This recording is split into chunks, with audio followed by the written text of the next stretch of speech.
আমি আর টাকা খরচ করে সম্পর্ক রান করতে চাই না। আমি অনেক খারাপ মানুষ, আমি নেশাগ্রস্ত, আমি নেশায় আসক্ত, নেশা করে ওরে নির্যাতন করছি 4 মাস।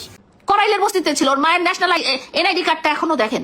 করাইলের বস্তি, তুই করাইলের বস্তিতেই থাকবি।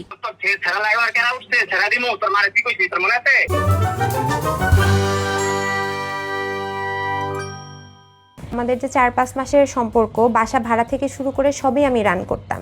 তারপর ও বিভিন্ন সময় ওর বাড়িতে ওর জমি ছুটাইতে হবে এটা বলে টাকা নিত, ওর বিভিন্ন অ্যামাউন্ট, ওর এই সমস্যার কেসের ক্ষেত্রে আমি কিন্তু বহু টাকা দিয়েছি, ওর যে কেসটা রান চলছে এই ক্ষেত্রে টাকা নিত। লাস্ট ও আমাকে একটা দোকান করার, ও হচ্ছে লালবাগে একটা দোকান করলো, ওটার জন্য আমি টাকা দিয়েছি, পুরোটা আমি করে দিয়েছি।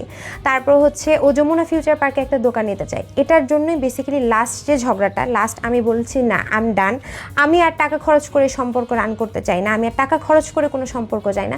তখনই সে আমার উপর এরকম টর্চার করলো আর কি। লাস্ট যে মারামারিটা হলো, তাকে আমি যমুনা ফিউচার পার্কে দোকান নিয়ে দেইনি দেখে। ব্যাংক স্টেটমেন্ট আছে এখন। সে, আমি যখন ওনাকে বলেছি যে তুমি তো আমার কাছ থেকে টাকা নিয়েছো, সে এই ক্ষেত্রেও কিন্তু অ্যালার্ট। সে আমার ব্যাংকের টাকা, আমার এফডিআই এর টাকা ভেঙে, আমি যখন বলতাম যে আমার বিকাশ এটা দরকার, আমি কিন্তু ওরই প্রয়োজনে হয়তো বা কিছু খরচ করছি, ও আমার টাকা আমাকে পাঠিয়ে ট্রানজ্যাকশন দেখিয়ে বলে আমি তোমাকে দিয়েছি না।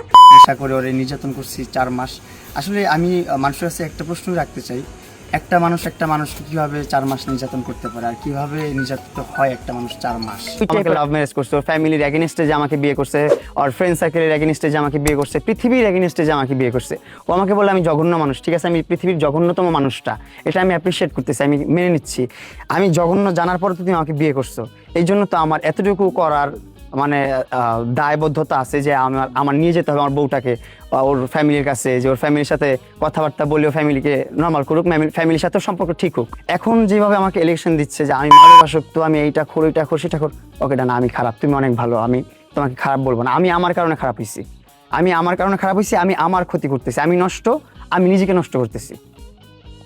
এখানে আমি ওর দোষ দিব না, আমি শেষ। করাইলের বস্তি, তুই করাইলের বস্তিতেই থাকবি। তোর জন্য বসুন্ধরা বাড়ি ধরা না। তুই মানুষের টাকায় বড় হয়েছিস, তুই মানুষের টাকায় আজকে বিএমডব্লিউ চালাস, এক একটা মেয়েকে ধরিস, এক একটা হিজড়াকে ধরিস, এক একটা ছেলেকে ধরিস, তাদের সাথে শুয়ে শুয়ে তুই গাড়ি কিনিস, বাইক কিনিস, মোবাইল কিনিস। হ্যাঁ, তুই কি নিজের টাকায় হজ করতে গেছিলি? বলিস তো যে তুই নিজের টাকায়, তোর টাকা কোত্থেকে আসবে? তুই কি করিস? তোর সেলুন কোথায়? তোর কাপড়ের দোকান কোথায়? আমার কাছে ছবি আছে, ভিডিও আছে। হজ করার দিন রাতেও সে নাইট ক্লাবে গেছে, তার কিসের হজ হয়েছে? যে কালকে না বললে 1 কোটি টাকা লাগবে, তাহলে আমার বান্ধবীর ফোন দিবা? আচ্ছা, তাহলে আমি আমার বান্ধবীর যে ফোন নিয়ে গেছে এটা তাহলে দাম, তোমাকে টাকা দিব, সমস্যা নেই। আচ্ছা, অবশ্যই আমি করবো এবং তোমারটাও করবো।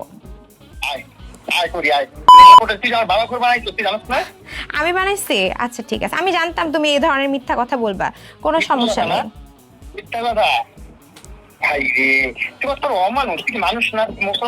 তুমি আমাকে বলো তো, তোমার ইনকাম কি? রূপায়ণ লেক কেসেলে থাকার মতো বা সার্ভাইভ করার মতো তোমার ক্ষমতা কি? না, আমি তোমাকে বস্তি থেকে উঠে আনিনি, লাইলা উঠে আনছে, তারপর আমি তোমাকে আবার লাইলা থেকে। এখন নতুন করে প্লিজ এগুলা নাটক করো না মামুন। একটু আগে তোমার ভয়েস রেকর্ড গুলা কিন্তু আমার কাছে আছে। হ্যাঁ, আচ্ছা তুমি এটা প্রমাণ করো। হ্যাঁ, তুমি আমার মাকে কেন গালিগালাজ করছো? নোংরা। তোমার মাকে ফোন দিয়ে গালি দিছে, হয়তো বা তোমার মা সেটা ডিজার্ভ করে। তুমি একটা মেয়েকে মারবা ফেলাইয়া, আর আমার মা কি তোমাকে কি কর? আমার মা তো তোমাকে কোনো আইনি ব্যবস্থাও এখন পর্যন্ত নেয়নি। অন্য মেয়ে হইলে তো তুমি অনেকগুলা কেস খাইতা, এতদিনে জেলে থাকতা, তাই না?